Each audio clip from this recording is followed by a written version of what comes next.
औदमी group.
अरे अरे का थांबलोय आपण?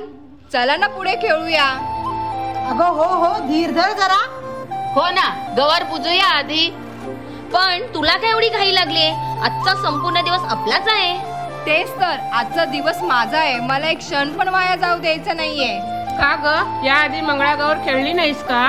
नाही ना, आमच्यात कधी हा खेळ खेळलाच नाही. असं का बोलतेस तू? अगं हे तर आपले माय मराठी संस्कार मा जिजाऊंपासून चालत आलेत. काय सांगतेस, एवढे जुने? हो, एवढंच नाही, मुळात महाराष्ट्रात स्त्रीला देवीचा आदर मिळतो तोही मा जिजाऊंमुळेच. ते कसं काय?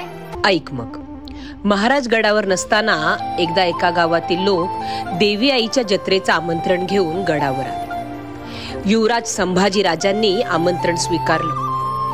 ठरल्याप्रमाणे राजे गावात आले. पालखी सोहळा झाला. मग सुरू झाला गाव परंपरा असलेला केळीचे खांब एका फटक्यात छाटायचा खेळ. जो जास्त खांब कापेल त्याला मानाचा कडा आणि देवीच्या गुलालाचा मान मिळेल. काही वेळानं निकाल लागला. जिंकणाऱ्याला मानाचा कडाही मिळाला. पण मागे गर्दीत काहीतरी गोंधळ चालू होता. न राहून राजे मध्यस्थी आले. लोक कोंडाजीला रागवत होते की देवी आईच्या उत्सवात लेकीला का घेऊन आलास? इकडे मर्दानी खेळ चालतात, देवीचा कोप होईल. तेव्हा युवराजांनी गावच्या पाटलाला विचारणा केली की हा काय गोंधळ आहे? पाटील म्हणाले, राजे, हा कोंडाजी इकडं त्याच्या लेकीला खेळात भाग घ्यायला घेऊन आलाय. राजे म्हणाले, मग अडचण ती काय? त्यावर पाटील उत्तरले, राज, हे देवी आईचं कार्य आहे. आपण साधी माणसं, यात ढवळाढवळ नग. हे समद गडी माणसाचं काम आहे. बाई माणसानं कसं चूल आणि मूल पाहावं जी. तसे राजे रागातच म्हणाले, असंच होतं तर जेव्हा मुघल तुमच्या डोळ्यादेखत त्या आई भवानींचं देऊळ लुटून घेऊन जात होती, तुमच्या घरात घुसून लेकी बाळींच्या अब्रूला हात घालत होती, तेव्हा कुठं गेला होता तुमचा बर्दगडी? अहो, खुद्द मा जिजाऊंना पण आपल्या बाळराजांना स्वराज्यात आणण्यासाठी शमशेर हाती घेऊन लढाई करून आणावं लागलं होतं. अहो, एवढंच काय, हा जो मर्दानी खेळ खेळताय ना, तो का खेळतात माहिती? तर देवी आईनं आपल्या खडगाच्या एका वारात महिषासुराच्या सेनेचे पाय छाटले आणि त्याचं प्रतीक म्हणून हा खेळ खेळला जातो. तर मग त्या देवी आईचं प्रतीक असलेल्या या मुलीला आपण का बरं नाकारतोय? ये ताई, समोर ये आणि घे पवित्रा आणि दाखव तुझं कर्तव्य. तशी ती मुलगी पुढे आली आणि क्षणात तिनं सगळ्यात जास्त खांब कापून काढली आणि चक्क मानाचा कडा मिळवला. भले शाबास, भले शाबास असा आवाज घुमला. पाटील म्हणाले, राज, डोळे उघडले तुम्ही. आजपासून गावातील प्रत्येकाने आपल्या लेकीला लाठीकाठी शिकवायची आणि मर्दानी बनवायचं. देवी आईचा जय जयकार झाला. राजे निघाले. पण खर तर खेळ इकडे संपला नव्हता. गर्दीतून आवाज आला, अरे राजे हो तो आओ, हमसे मुकाबला करो. तो आवाज होता अशरफ खानचा. त्याने खुद्द राजांना आवाहन दिले आणि नो डाऊट आपले राजे सहजपणे जिंकलेही आणि निघाले गडावर. रागानं लाल झालेल्या अशरफ खानने पाठीवर खंजर फेकला. पण तो ज्योत्याजी नामक एका युवकाने छातीवर घेतला आणि मग काय, डोळ्याचं पातं लवतं ना लवतं त्या मुलीनं एका घावात खानाचे 2 तुकडे केले आणि राजांचे प्राण वाचवले. गडावरून आलेल्या देवी आईसाठीच्या साडी चोळीचा मान राजांनी त्या मुलीला दिला आणि म्हणाले की मूर्तीतल्या देवीला नाही तर खऱ्याखुऱ्या देवीचा सन्मान करा, या मुलीचा सन्मान करा. तेव्हापासून स्वराज्यात स्त्रीला देवीच्या स्थानी पाहण्यात आलं. पुढे जाऊन त्या मुलीनं राजांच्या गुप्तहेर खात्यात महत्वाच्या भूमिका पार पाडल्या.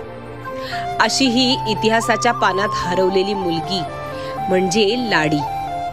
आज या निमित्तानं आपण तिची कहाणी लोकांसमोर सादर केली. हे आपलं भाग्यच नाही का ग? खरंच किती थोर होत्या आपल्या मा जिजाऊ छत्रपती शिवाजी राजे, छत्रपती संभाजी राजे यांनी तेव्हापासूनच स्त्रीबद्दल छान आदर आपल्या या मातीत रुजवला. तोच आपण पुढे घेऊन जायचा आहे. तर त्याच देवी आईचा जागर आपण इकडे या रणरागिणी लाडीच्या रूपाने म्हणजेच आपल्या गौराईच्या पूजनाने करूया. आणि हो बरं का, मोठ्या उत्साहाने सहभागी होऊन आजच्या या खेळाचा भरपूर आनंदही घेऊया. चला चला.